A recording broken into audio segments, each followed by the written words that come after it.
Humara ka sa pagpapalap sa nila at para sa ating bagong araw na talata. Tayo ngayon ay nasa Exodus Kapitulo 40 sa versikulo 16 hanggang 21.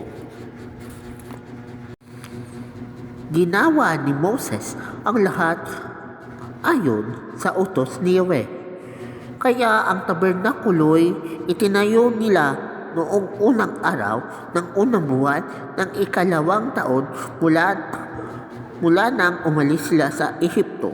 Si Moses ang nagtayo ng tabernakulo. Inilagay niya ang mga tungtungan nito, itinayo ang mga bastidor, isinuot ang mga argolya, ang mga trabisanyo, at itinayo ang mga posti. Nilatagan niya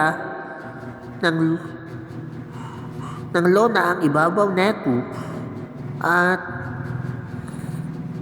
inatipan tulad ng utos ni Yahweh. Isinulid niya sa kaban ang mga tapyas ng batong kinasusulatan ng mga utos. Isinuot sa mga argolya ang kaban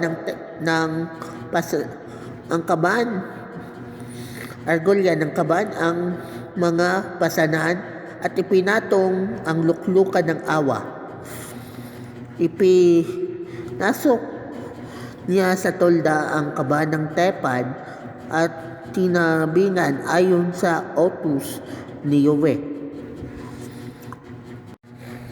So in this passage, ang nangyayari dito ay yung sineset up na yung tent of the tabernacle.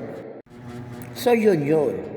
Kahit sa ministry ganun, kapag may pinapa-establish si Lord, kailangan sundin mo at gawin mo. At pagtapos na yaon, pag na-establish na, so dito na-set up na.